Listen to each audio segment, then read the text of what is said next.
ನಮಸ್ಕಾರ. Info stream YouTube ಚಾನಲ್ಗೆ ಪ್ರತಿಯೊಬ್ಬರಿಗೂ ಸ್ವಾಗತ.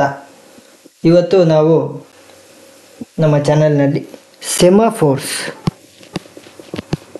ಸೆಮಾಫೋರ್ಸ್ ಇದು ಒಂದು ಆಪರೇಟಿಂಗ್ ಸಿಸ್ಟಮ್ಸಲ್ಲಿ ಒಂದು important concept.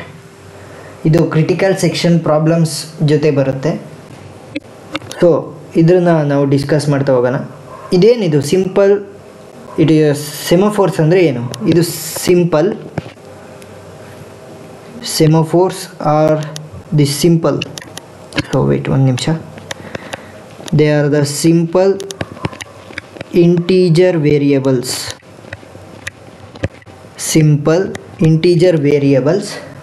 which gives the synchronization between multiple processes.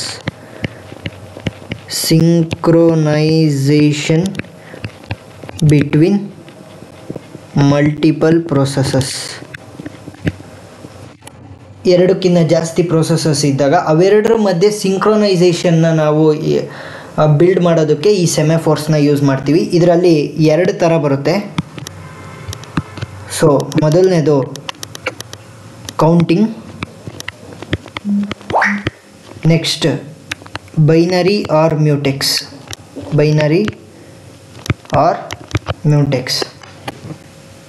So ಇಲ್ಲಿ ಕೌಂಟಿಂಗಲ್ಲಿ ಏನಾಗುತ್ತೆ ಅಂದರೆ ರೇಂಜ್ ಇರಲ್ಲ ಇದರಲ್ಲಿ, ಅಂದರೆ ಅನ್ರಿಸ್ಟ್ರಿಕ್ಟೆಡ್ ಡೊಮೈನ್ ಅಂದರೆ ಫಾರ್ ಎಕ್ಸಾಂಪಲ್ 0 to infinity ನೀವು ಯಾವ ಥರ ನಂಬರ್ಸ್ ಆದ್ರೂ ಕೊಡ್ತಾ ಹೋಗ್ಬೋದು. ಯಾಕಂದರೆ ಇದು ಸಿಂಪಲ್ ಇಂಟೀಜರ್ ವೇರಿಯೇಬಲನ್ನು ಯೂಸ್ ಮಾಡಿಕೊಂಡು ನಾವು ಡಿಫೈನ್ ಮಾಡ್ತಾ ಇರೋದು. ಮಲ್ಟಿಪಲ್ ಪ್ರೋಸೆಸ್ ನಡುವಿನ ಸಿಂಕ್ರೊನೈಸೇಷನ್ನ ನಾವು ಎಕ್ಸ್ಪ್ಲೈನ್ ಮಾಡ್ತಾ ಹೋಗ್ತಾ ಇರೋದು. ಸೊ ಬೈನರಿ ಆರ್ ಮ್ಯೂಟೆಕ್ಸಲ್ಲಿ ರೇಂಜ್ ಬಿಟ್ವೀನ್ 0 or 1, ಒಂದು 0 ಇರಬೇಕು ಅಥವಾ 1 ಇರಬೇಕು. ಸೊ ಈ process accessed by two invisible operation. ಈ ಸೆಮಾಫೋರ್ಸ್ನ ಇಂಪ್ಲಿಮೆಂಟ್ ಮಾಡೋದು ಟೂ ಇನ್ವಿಸಿಬಲ್ ಆಪ್ರೇಷನ್. ಯಾವುವು? P operation and V operation. ಏನಿದು P operation and V operation? P operation ಅಂದರೆ ವೆಯ್ಟ್, ನೆಕ್ಸ್ಟ್ ವಿ ಆಪ್ರೇಷನ್ ಅಂದರೆ ಸಿಗ್ನಲ್. ಫಾರ್ ಎಕ್ಸಾಂಪಲ್ ಯಾವುದೋ ಒಂದು ಪ್ರೋಸೆಸ್ ನಡೀತಾ ಇದೆ, ಅದಕ್ಕೆ ಮೆಮೊರಿ ಅಲೋಕೇಶನ್ ಆಗಿದೆ ಅಂತ ಅಂದ್ಕೊಳ್ಳಿ. ಸೊ ನೆಕ್ಸ್ಟ್ ಬರ್ತಿರೋ ಅಂಥ ಮೆಮೊರಿಗೆ ಅದಕ್ಕೆ ಸ್ಪೇಸ್ ಇಲ್ಲ ಅಂದ್ಕೊಳ್ಳಿ. ಅವಾಗ ಏನು ಮಾಡಬೇಕು? ನೆಕ್ಸ್ಟ್ ಬರ್ತಿರೋ ಪ್ರೋಸೆಸ್ ವೆಯ್ಟ್ ಮಾಡಬೇಕು. ವೆಯ್ಟ್ ಮಾಡಾದಮೇಲೆ ವಿ ಆಪ್ರೇಷನ್ ಸಿಗ್ನಲ್ ಕೊಡೋವರೆಗೂ ವೆಯ್ಟ್ ಮಾಡಿ, ನೆಕ್ಸ್ಟ್ ಸಿಗ್ನಲ್ ಯಾವಾಗ ಸಿಗುತ್ತೆ ಆವಾಗ ಅದು ಸಿ ಪಿ ಯುನಲ್ಲಿರೋ ಮೆಮೊರಿನ ಅಲೋಕೇಶನ್ಗೆ ತುತ್ತಾಗುತ್ತೆ. ಸೊ ಇದರ ಪ್ರಾಬ್ಲಮ್ಸನ್ನು ನೋಡ್ತಾ ಹೋಗೋಣ. ಪ್ರಾಬ್ಲಮ್ಸ್ನು ಕೂಡ ಎಕ್ಸಾಮಲ್ಲಿ ಕೇಳ್ಬೋದು. ಸೊ ಹೇಗೆ ಕೊಡ್ತಾರೆ ಅಂದರೆ semaphore ಇನಿಷಿಯಲೈಸ್ಡ್ to 10. Semaphore is initialized to 10. 6P operation and 4V operation. Find S value. ಈ ಥರ ನಮಗೊಂದು ಕ್ವಶನ್ ಕೊಟ್ಟಿದ್ದಾರೆ. Semaphore initialized to 10, 6P value and 6P operations and 4V operation. Find the S value. So ಇಲ್ಲಿ ಹೋಗೋದಕ್ಕಿಂತ ಮುಂಚೆ ಒಂದು ನೋಟನ್ನು ನೋಡೋಣ, important thing. So P operation ಆಗಬೇಕಾದ್ರೆ ಏನಾಗುತ್ತೆ ಮತ್ತು ವಿ ಆಪ್ರೇಷನ್ ಆಗಬೇಕಾದ್ರೆ ಏನಾಗುತ್ತೆ? Simple technique. ಪಿ ಆಪ್ರೇಷನ್ ಆಗಬೇಕಾದ್ರೆ semaphore value decrease or decrement increment by 1 ಆಗುತ್ತೆ ಸೆಮಾಫೋರ್ ವ್ಯಾಲ್ಯೂ.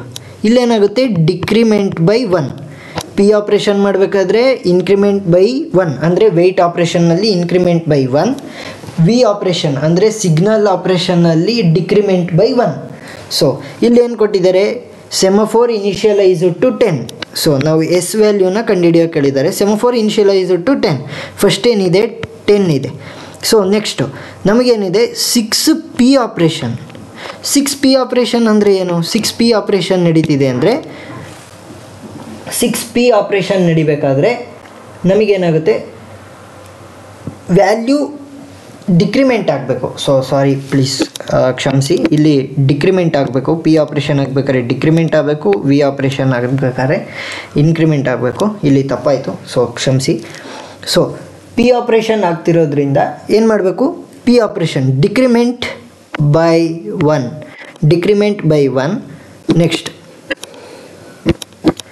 ನೆಕ್ಸ್ಟ್ ಏನಿದೆ ನಮಗೆ? ನೆಕ್ಸ್ಟ್ ಪ್ಲಸ್ 4 × 1, ಯಾಕಂದರೆ ಇನ್ಕ್ರಿಮೆಂಟ್ ಬೈ 1. ವಿ ಆಪ್ರೇಷನ್ ನಡಿಬೇಕಾದ್ರೆ ಇನ್ಕ್ರಿಮೆಂಟ್ ಬೈ 1. ಟೋಟಲ್ ವ್ಯಾಲ್ಯೂ ಎಷ್ಟಾಯಿತು? 10 - 6 + 4. ಆನ್ಸರ್ ಏನು ಬಂತು ನಮಗೆ? 8. ಇನ್ನೊಂದು ಪ್ರಾಬ್ಲಮ್ ನೋಡೋಣ.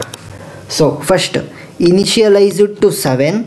Next it has 20 P operation and 15 V operation. 20 P operation ಇದೆ, 15 ವಿ ಆಪ್ರೇಷನ್ ಇದೆ. Find the value of S value ಏನು? ನಮಗೆ ಈ ಥರ ಕ್ವಶನ್ ಕೊಟ್ಟಿದ್ದಾರೆ ಅಂದ್ಕೊಳ್ಳಿ. ಆನ್ಸರ್ ಏನಾಗುತ್ತೆ? S value is equal to initialized ಎಷ್ಟು? ಫಸ್ಟು 7. ನೆಕ್ಸ್ಟ್ ಪಿ ಆಪ್ರೇಷನ್ ಎಷ್ಟು? 20. ಪಿ ಆಪ್ರೇಷನ್ ಅಂದರೆ ಏನು ಮಾಡಬೇಕು? ಡಿಕ್ರಿಮೆಂಟ್ ಬೈ 1, ಅಂದರೆ 20 ಸಲ ಡಿಕ್ರಿಮೆಂಟ್ ಆಗಿದೆ ಇಲ್ಲಿ, ಯಾಕಂದರೆ ಪಿ ಆಪ್ರೇಷನ್ 20 ನಡೆದಿದೆ. ನೆಕ್ಸ್ಟ್ ವಿ ಆಪ್ರೇಷನ್ ಎಷ್ಟಿದೆ? 15, ಅಂದರೆ ಇನ್ಕ್ರಿಮೆಂಟ್ ಬೈ 1. ಎಷ್ಟಾಯಿತು ಇದು? 7 - 20 + 15. ನಮಗೆ ಫೈನಲ್ ವ್ಯಾಲ್ಯೂ ಏನಂತ ಬರುತ್ತೆ? 2. ಈ ಥರ ಸೆಮಾಫೋರ್ಸ್ನ ನಾವು ಡಿಸ್ಕಸ್ ಮಾಡಿದ್ದೀವಿ. ಇದೇ ರೀತಿ ಇಂಜಿನಿಯರಿಂಗ್ ರಿಲೇಟೆಡ್ ಇನ್ಫಾರ್ಮೇಷನ್ಗೋಸ್ಕರ ನಮ್ಮ ಚಾನಲ್ನ ಸಬ್ಸ್ಕ್ರೈಬ್ ಮಾಡಿ. ಈಸಿ ಮತ್ತು ಟ್ರಿಕ್ಸನ್ನು ಯೂಸ್ ಮಾಡಿಕೊಂಡು ಈಸಿಯಾಗಿ ಕಾನ್ಸೆಪ್ಟ್ಗಳನ್ನ ಅರ್ಥ ಮಾಡಿಕೊಂಡು ಹೇಗೆ ಸಾಲ್ವ್ ಮಾಡೋದು ಅಂತ ನಾವು ಈಸಿಯಾಗಿ ಹೇಳ್ಕೊಡ್ತೀವಿ.